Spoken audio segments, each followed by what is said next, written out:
Well, welcome one and welcome all here on your afternoon drive live with Maponga J, broadcasting here in Johannesburg, South Africa. Yes, in Azania, Israel Tanya. I'm glad again that we can be meeting on a beautiful sunny day here in Johannesburg, South Africa. And listening is a skill. Listening is a skill. Sometimes you need to remember that you have two ears and one mouth. You must listen twice and speak once.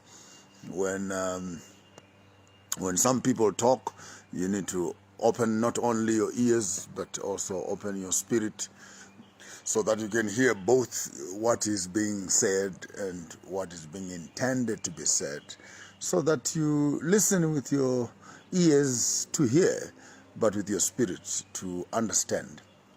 I'm happy again and excited to be having another broadcast for you this afternoon, discussing African issues, African problems, African fashion, African music, African art, technology, and economy. The whole idea is to get the African people talking and looking for African solutions to African problems. This is your space as Africans, the Farmers of Thought space, the Institute of Farmers of Thought, which is deliberately intending to provoke thinking, intending to mobilize the African children and driving all of us towards a constructive conversation in the building of our continent and securing the future for our children as Africans. And today in particular, on this beautiful day, I would want to share with us the advantage of Africa having its own economy. The African economy will be our discussion for this afternoon. Why is it important for Africa to develop its own economy? And I'm saying this on the basis of transfer costs, banking issues, economic development, GDP development, the whole socio-economic development infrastructure. How do we as Africans begin to develop concerted economy which can compete with the Western, Eastern, European, Asian economy? And my little knowledge in banking and business informs me that Africa needed to start understanding why it is important that we unite our African economies. The Rand, the Kwacha, the Metikesh, the Naira, the shillings in Kenya, and we consolidate these currencies into one currency. I will explain in a few moments why I'm saying what I'm saying. Because our economies are being benchmarked on the euro, dollar, and the pound, which is British, Europe, and America, and the yen, of course, in the Eastern space, which is the Chinese space. And these are not small currencies. These currencies are big. And when you take your country's pound or your country's sterling or your country's dollar or pula, and you benchmark it on these international currencies, you always find that your currency is always less than the currency of the first world. I'm putting the word first world in quotes. Now, and the way you build a currency is that you have an operative money, which is photocopied pieces of paper, which must be guaranteed on the reserves that you have in your national treasury. So you get your gold, you get your diamonds, you get your land, you get your resources as a country, which are harvested into a national reserve bank. And then from the reserve bank, you photocopy pieces of paper which must inform the country of what we have in reserve. Then people use paper money, which is a guaranteed note of what the government has in its reserves. Now, many of us who are not yet economically very educated might not understand this, yet it is critical that we put our minds to this issue, that the money that you hold in your hand is not the real money. The real money is what the government has in its reserves. Then it photocopies pieces of paper. Literally, what you call money in your hands are photocopies. These are it's paper. It's photocopied pieces of paper that are worth nothing, but they are a guarantee. They are a reflection of the reserves of your country.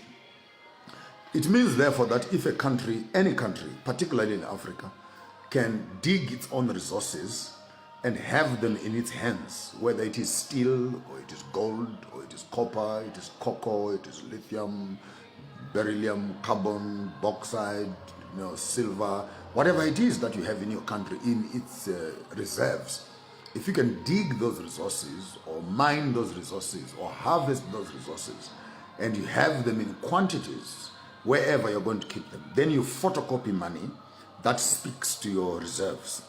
Now, I want you as Africans to begin to think this in this way. So imagine if the platinum and the fish of South Africa and its diamonds can combine with the tantalite and the gold of Mozambique and Ghana, to combine with the oil of Nigeria and Zimbabwe and oil of Angola and Sudan, and all these countries in Africa can consolidate their resources into a common basket. And then from that common basket, we determine how we print our own money as Africans. Africa can have its one currency. Yes, Africa can have one currency. What that therefore means is that in the entire continent of Africa, we are now printing money which is founded on our currency and our reserves as a continent. And when we take that currency, we can benchmark it with the yen, with the pound, with the euro dollar, and we can also benchmark it with the American dollar. And having said so, it will be very easy for Africa to compete pound for pound, dollar for dollar, yen for yen. And I bet you that the African currency will be much more valuable than the American and the euro, because we have enough resources in terms of our minerals as Africans. Therefore, we can print paper money which responds to our resources. It means that we have one stock exchange in Africa. And from one stock exchange in Africa, we build and develop an African economy. Firstly, this economy is intended that African countries can begin to trade between each other without the financial controls, which right now are being controlled by the Anglo-Saxons, the Laxons, and the Francophones, the French people, the British, the Americans, and the German people, and the Chinese people. If Africa can have its one currency, one bank in Africa, the money that we have in Africa, which is guaranteed by our resources, will become a competent and a comparative currency which can literally pound for pound challenge the economies of the world. And it is said that our African leaders are not speaking this kind of a language, where we are saying as African leaders, why is it taking so long for us as Africans to have one currency? Yes, one currency. We need one currency in Africa, so that from Guinea-Bissau to Congo to Djibouti to Mali to Sudan to Kenya to Ethiopia, we can have one African currency. One African currency. And with one African currency, our goods and services can begin to move around the continent without restriction. That therefore begins to talk about Africa competing with Europe, competing with China, and competing with America. Don't you see the advantage in terms of job creation? Don't you see the advantage in terms of mining industries, trade industries, and African people beginning to be recognized, because the currencies that right now we are holding in our hands are far much cheaper than the resources that we have in the ground. There is no way you can tell me that one Zimbabwe dollar is equivalent to 100 American dollars, because American dollars in Zimbabwe are not equivalent to the amount of resources that are in the ground in Zimbabwe. 1 rand right now is equivalent to 16 or 17 South African rands to 1 American dollar. Are you telling me that the South African rand right now, in terms of our reserves as a country, is worth 16 rand to $1? That is not true. But our leaders are not telling us the truth. Because if we must have an African economy, our economy must directly be linked to our resources. Then we photocopy money which speaks to our resources. And I don't know why our countries are keeping on bowing to America, bowing to Europe, and bowing to China in terms of our exchange rates. All it takes is South African government, dig your gold, stop selling it, make it into a reserve with the Reserve Bank. Then photocopy money. That guarantees what you have in the reserves. So you don't mind to export. You mind to secure your economy. You mind to establish a reserve for your economy. And when the African economies will finally hear and understand what I am saying, it will mean that the African governments, African businesses, African agricultural institutions, African mining institutions, the oil industries, the cocoa industries, the manufacturing industries come together to establish one African market. And from the African market, where we can begin to talk about the African economy and the African currency. And I think it's a critical issue which must be submitted to Africa Union, to every African government. They must hear this message, that it is time that we have one African currency. One African currency. How do you build that?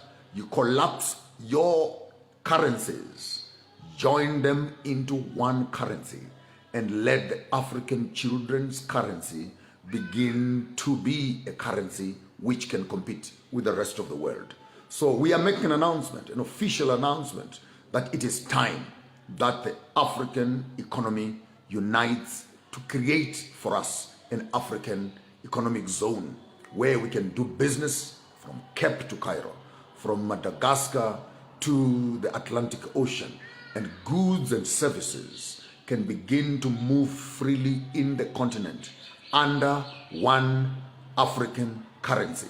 I don't know what you're going to call that currency, whether you want to call it a Mansa Musa currency, whether you want to call it an Alkebulam currency, whether you want to call that an African dollar or African pound or an African pesa. I don't know what you're going to call that money, but let your leaders come together and begin to talk one African currency. Yes, I've said it. One African currency. We need to unite our economic structures into a unified front to challenge the Western world under one African currency. This is an appeal to Ramaphosa in South Africa. It's an appeal to Mswati in Swaziland. It's an appeal to His Excellency Mnangagwa. It's an appeal to Kenyatta. It's an appeal to Museveni. All you African leaders, I challenge you to come together and create for us one African currency. One African currency. Give it whatever name you want, and that currency must be guaranteed by our resources. I just want to say something. When you pick up that money and you know how much gold, diamonds, and etc. that Africa has, I want to find out the value of that African money. And I bet you that Africa will be ready to do business with the rest of the world with one united African currency. With those few words, I want to thank you and wish you all a wonderful, wonderful afternoon. Please tag someone on this video conference, send it to your political leaders, send it to your presidents, send it to your economic ministers, send it to Africa Union, send it to every African child needs to speak this language. We need one African currency. We need one African currency. We collapse all our small currencies and have one strong currency that can begin to do business in Africa and with the rest of the world. With those few words, I want to thank you all and wish you all a wonderful, wonderful afternoon. Here on your afternoon drive, live with Maponga J. Until we meet again, don't do what I wouldn't do. If you do it better.